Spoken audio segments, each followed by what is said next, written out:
Hey everyone, I'm Elsie Post, and I'm sure you guys have all seen my introduction video. I'm super excited to be on here and give you guys a tutorial, and today I'm going to show you how to do a single illusion and even progressions towards a double or a triple illusion.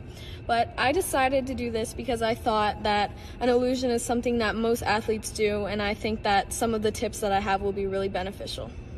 So before we begin, I'm sure you guys all know that illusions require a lot of flexibility. So before we begin, I'd suggest making sure you're nice and warm and nice and stretched so that we don't hurt ourselves. So like I said about being flexible and being warmed up, I would suggest being able to do a needle. So before I do my illusions and during my warm-up, I make sure that I do about 10 needles on each side. So all I do is I take one step forward, I put my arms down like I would in an illusion, and I just kick straight up. And I do about 10 of those just to make sure that I'm nice and warmed up. Another thing that we can do that really helps with your illusions are wall splits. So what you're going to do is you're going to go against the wall here. You're just going to go down and put your foot right up there and make sure that it's pointed and try to keep your leg as straight as possible. But an exercise that we can do to help with the illusions are doing the wall splits but bringing your back foot off the wall. And I do that about 10 times as well. So what we do, we go here and you just try to go, just bring it out just a little bit. And I do that about 10 times just to get myself nice and warmed up but also improve the strength. Okay, so when we're starting to do our toss illusions, we want to make sure, first of all, that we can toss the baton high enough to do an illusion and straight up. So usually I'd say about 3 or 4 counts depending on how fast you're going. So that's the first part. You just have to make sure you toss. The second part, when we pull up, we take our step, if you can, try not to take a big step, to the side.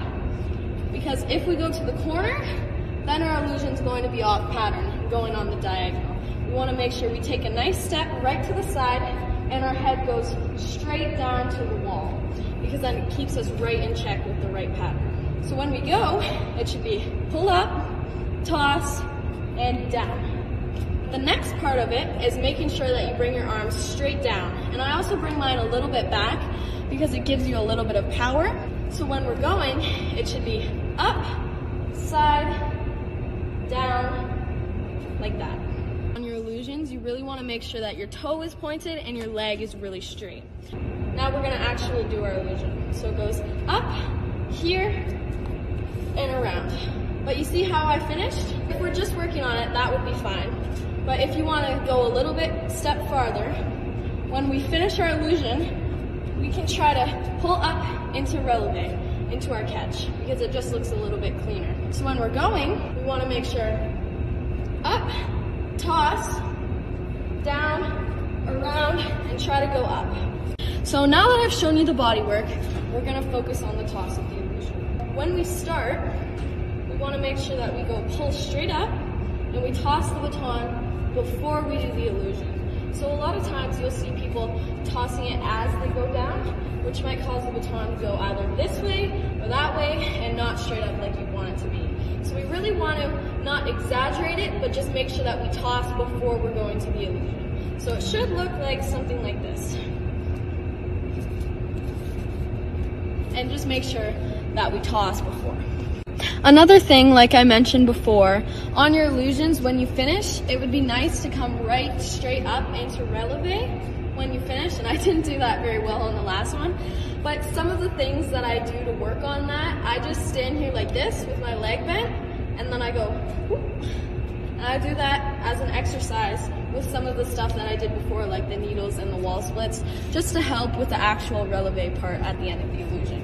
But like I said before, some tips for double or even triple illusions, we really want to make sure that when we're going, we try not to take a step in between. So when we're doing our illusions, you really want to try and squeeze and just lift yourself up. So as we're going down, I kind of lift myself up on this illusion, not taking the step, but then I have enough power to go down. So we got to really squeeze our abs and try and bring our body up so that we don't touch down. So when we go,